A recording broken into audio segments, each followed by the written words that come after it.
여호디가 선어 쪽을 낭독하면 왕이 면도칼로 그것을 연하여 베어 화로불에 던져서 두루마리를 모두 태웠더라. 예레미야 36장 23절 말씀. 아멘. 할렐루야, 이용호 목사입니다. 오늘의 원포인트 묵상 본문은 예레미야 36장 23절 말씀입니다. 고대의 근동 왕들은 스스로 지상에 임한 신이라 자처하며 그들 뜻대로 다스렸습니다. 하지만 이스라엘 왕은 하나님이 세우신 왕이었습니다. 하나님 말씀에 따라 그분의 통치를 대행하는 청지기였습니다. 바룩이 낭독한 말씀으로 중심이 변화된 고관들이 그 내용을 여호야긴 왕에게 전합니다. 그러나 왕과 그의 곁에 있던 신하들은 하나님이 작정하신 심판의 내용을 듣고도 두려워하지도 회개하지도 않습니다. 오히려 심판의 경고를 불쾌하게 여긴 왕은 두루마리를 칼로 베어 모두 불에 태웠습니다. 여전히 애굽을 의지하고 아쉬울 게 없으니 하나님 말씀도 필요 없게 여긴 것입니다. 낭독한 그때가 겨울철인 9월이었기에 여호야긴 왕은 겨울 궁전에 있었고 그 앞에 불피운 화로가 있었습니다. 여호야긴 왕은 여우디가 읽은 두루마리를 면도칼로 계속 베어 화롯불에 태워버렸습니다. 그렇게 해서 두루마리에 기록되어 있던 심판의 말씀들을 무력화하려고 했던 것입니다. 여호야긴 왕의 이처럼 과격한 행동은 그의 아버지 요시야 왕의 태도와 뚜렷하게 대조를 이룹니다. 요시야 왕은 예루살렘 성전 수리 과정에서 발견한 율법책을 서기관과 사반이 낭독하자 자신의 옷을 찢는 반응을 보였습니다. 그러나 여호야긴 왕과 그의 신하들은 두루마리에 적힌 여호와의 모든 말씀을 듣고도 두려워하거나 자신들의 옷을 찢지 않았습니다. 그는 율법의 말씀을 듣고 우상들을 불태웠지만 여호야김은 여호와의 말씀을 불태웠습니다.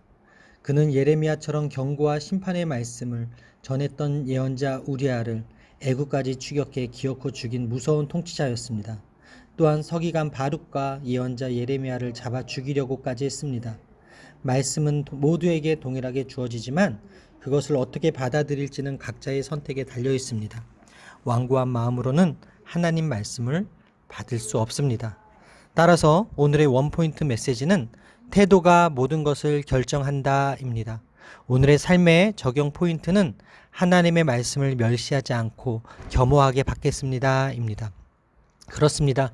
내가 오늘 어떤 태도를 가지고 하나님 말씀을 듣고 있느냐가 중요합니다. 하나님의 은혜는 말씀 앞에 겸손히 순종하는 자에게 임합니다. 아버지 요시야 왕과 아들 여호야긴 왕의 태도에서 드러나는 이러한 차이는 똑같은 가문에 속한 자라 할지라도 여호와의 말씀에 대해 극면하게 다른 반응을 보일 수 있음을 알려줍니다.